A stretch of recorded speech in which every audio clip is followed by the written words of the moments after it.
Oh, hey, over the weekend, you probably heard this story. A 19-year-old was arrested in the UK for breaking into the grounds at Windsor Castle while the Queen was home. And now we're learning there is a lot more to this story. So joining me now, someone who knows about all of the ins and outs of this story, our Washington Post London correspondent, Karla. Karla, good morning.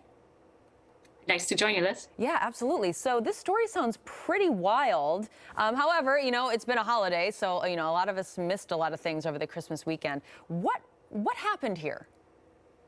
Yeah, so this incident occurred on Christmas morning when the Queen was in residence at Windsor Castle around 8:30 in the morning. And an intruder, as you mentioned, we know he was a 19-year-old. He's from Southampton, England.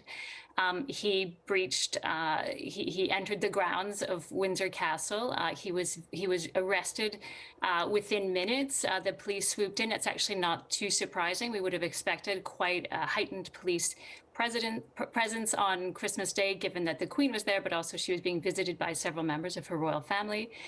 So this 19-year-old male is arrested. He's found to have a crossbow. Police said he did not enter any of the buildings on the estate. This all happens on Christmas Day. On Boxing Day, they say that they've had time to assess this individual, and he's since been detained under the Mental Health Act, and he's in the care of medical professionals.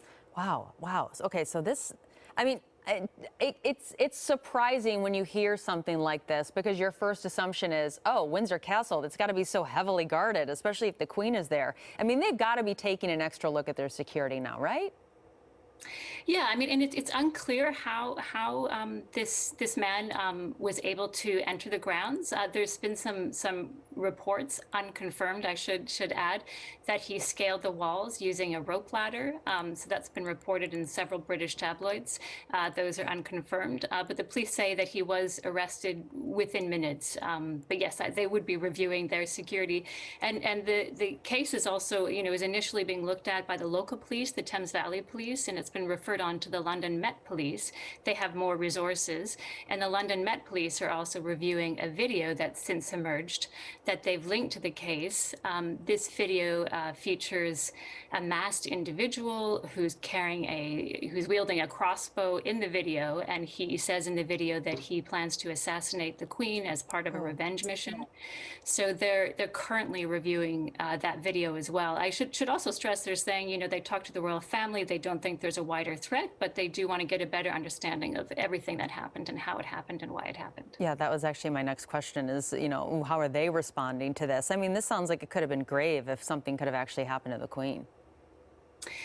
Of course, yes, and we should also put it into broader context. There's sort of been several security breaches over the years. I mean, I was counting even this year. I think there's been around 5. That was my latest count, anyways. But just to give you a sense that there are security breaches onto the grounds of Windsor Castle. It's not, it does happen.